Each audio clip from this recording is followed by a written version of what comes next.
वो तमाम प्यारे प्यारे कूले कूले अपने माँ बाप के दुलारे बच्चे जो सोशल मीडिया पर बैठकर पाकिस्तान और इंडिया की क्रिकेट के बीच में क्लैश करवाते रहते हैं। मतलब वो उस नंद का किरदार अदा करते हैं जो सास बहू के बीच में कड़कड़ कड़कड़ लड़ाइयाँ कराती हैं। तो उनको मैं ये वीडियो डेडिकेट करूँगा कि किसी ने सोचा भी नहीं होगा कि पाकिस्तान की क्रिकेट और पाकिस्तान के क्रिकेट फैंस को MS धोनी, इंडिया के फॉर्मर कप्तान, आजकल CSK के 7 विकेट कीपर, हाँ वही MS धोनी द लेजेंड, वो पाकिस्तान को एक मिस्ट्री स्पिनर दे जाएंगे। अब ये पूछेंगे कि ये कैसे हुआ। मार रहा है, बताते हैं। उस्मान तारिक का नाम सुना है? कोयटा ग्लैडिएटर्स की तरफ से अभी रिसेंटली PSL खेला है। उन्होंने ज़्यादा विकेटें नहीं ली लेकिन मिस्ट्री स्पिनर थे, बेहतरीन स्पिन बॉलिंग की है, मार कोई नहीं खाई ज़्यादा, विकेट्स नहीं अगर ज़्यादा ली तो मार भी कोई नहीं खाई। विव रिचर्ड्स उनसे सुपर इंस्पायर्ड नज़र आए।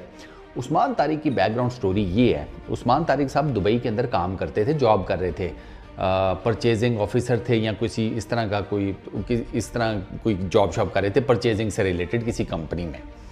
2017 में उन्होंने क्रिकेट को वो क्रिकेट में दोबारा वापस आए, और क्रिकेट में दोबारा वो वापस इसलिए आए कि उन्होंने MS धोनी के ऊपर जो फिल्म बनी थी वो देखी, सुशांत सिंह राजपूत वाली। वो बड़ी सुपर डुपर हिट फिल्म थी, MS धोनी के ऊपर बेस करती थी।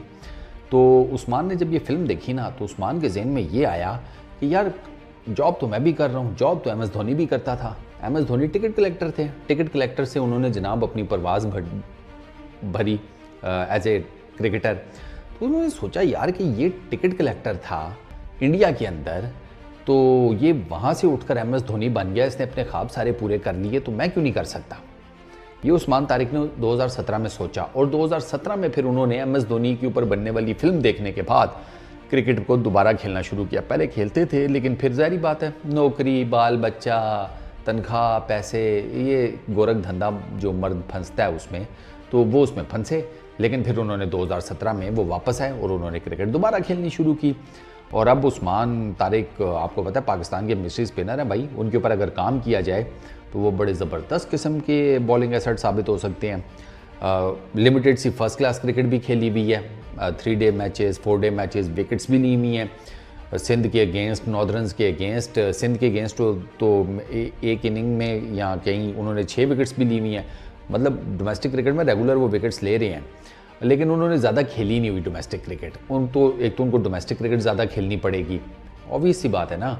डेड बॉल क्रिकेट को डोमिनेट करेंगे तो ये ऊपर की जो क्रिकेट है, बैट बॉल क्रिकेट, ये तो डोमिनेट करना बाएं हाथ का काम हो जाता है ना। फिर तो उनको डोमेस्टिक क्रिकेट रेगुलर खेलनी पड़ेगी। KPK की तरफ से, खैबर पख्तूनख्वा की तरफ से वो खेलते भी रहे हैं, अभी पीछे भी उन्होंने खेली है।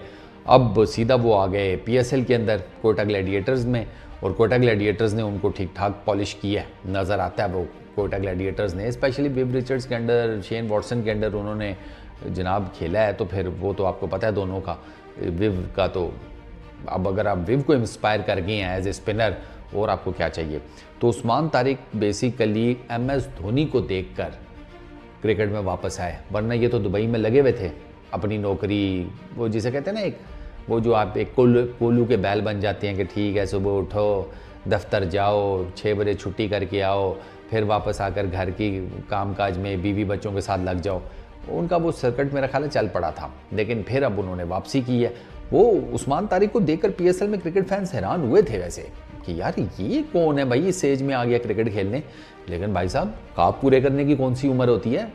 ना ख्वाब देखने की कोई उम्र होती है और ना ख्वाब पूरे करने की कोई उम्र होती है। सीधी सी बात आपको बताऊं, उस्मान तारिक से सीखें, MS धोनी से सीखें। उस्मान तारिक ने MS धोनी से सीखा, आप सारे इन दोनों से सीख लें। चलें, आप MS धोनी से नहीं सीखना चाहते, आप उस्मान तारिक से सीख लें कि ठीक है धोनी तो हिंदू है, दूसरे मुल्क का है, उससे क्यों सीखें, दुश्मन मुल्क का है। ना सीखो, किसने कहा सीखो, उस्मान तारिक से सीख लो। उस्मान तारिक से सीख लो ना कि इस एज में वो अपने ख्वाब पूरे करने में लग गया और वो कर रहा है, उसने डोमिनेट किया है। उसकी नहीं समझ आ रही थी भाई, उसके बॉलिंग एक्शन के ऊपर एतराज़ लग गया था PSL के अंदर, लेकिन वो फिर बाद में क्लियर हो गया कि नहीं यार ठीक बॉलिंग एक्शन है, हमें बिला वजह में उसको पकड़ लिया है।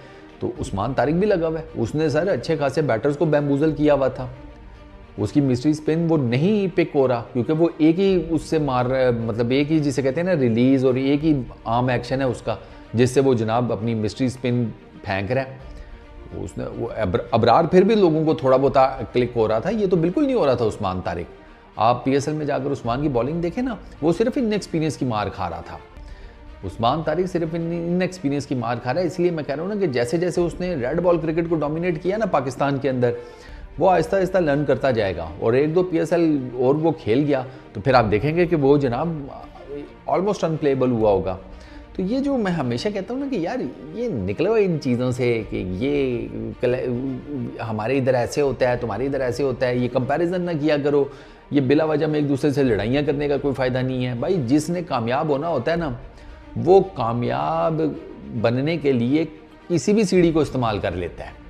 वो नहीं देखता कि यार किसका क्या है क्या नहीं। अभी उस्मान तारिक ने अपने मुंह से बोला भाई मैं तो एमएस धोनी को देखकर वापस क्रिकेट में आया हूँ। वो अपने ख्वाब पूरे कर सकता है एक बड़े ही रिमोट एरिया से उठकर, तो मैं क्यों नहीं कर सकता। तो इंस्पिरेशन तो कोई इंस्पिरेशन और प्रेरणा ये भाई साहब इंसान किसी से भी सीख सकता है, ये किसी से भी इंसान ड्राइव कर सकता है। ये यार आप जाकर पढ़ो, ज्ञान इतना पड़ा हुआ है भाई। लोगों ने जानवरों से, कीड़े मकोड़ों से प्रेरणा लेकर बड़े से बड़ा काम कर लिया। वो नेपोलियन बोनापार्ट का वो बताते नहीं है, मकड़ी के जाले से वो बार बार गिर रहा तो वो पता नहीं, वो उसने कहा कि यार ये बार बार गिर के उठ के ट्राई कर रहा है तो मैं क्यों नहीं कर सकता। अब मेरा ख्याल है जब उसने फ्रांस फतह किया था कुछ समथिंग उस तरह का कुछ सीन था। तो करो, उस्मान तारिक की एग्जांपल आपके सामने है भैया। उस्मान तारिक को हमारी तरफ से बेस्ट ऑफ लक। क्या गुरु, बिल्कुल ठीक जा रहे हो, सीखो, डोमिनेट करो। रेड बॉल क्रिकेट या वाइड बॉल क्रिकेट तो ये मसाला हो जाना है तुम्हारे लिए। तो wish him all the best. देखते हैं, वो आई रियली होप कि वो किसी टीम का अगले ही कायद-ए-आज़म ट्रॉफी में भी पार्ट बने, क्योंकि वो कायद-ए-आज़म ट्रॉफी में उस तरीके से अभी तक वो डोमिनेट नहीं कर सके, निचले के लेवल के ऊपर वो कर रहे हैं। तो आई रियली होप कि I see him in the Quaid-e-Azam trophy next year, मतलब जो ये सीज़न स्टार्ट होगा। तो हमारी तमाम तर बेस्ट विशेज़, तमाम तर दुआएं आपके साथ हैं। इस वीडियो में इतनी, अपना बहुत ख्याल रखिएगा। नेक्स्ट वीडियो में मुलाकात होगी। Peace out.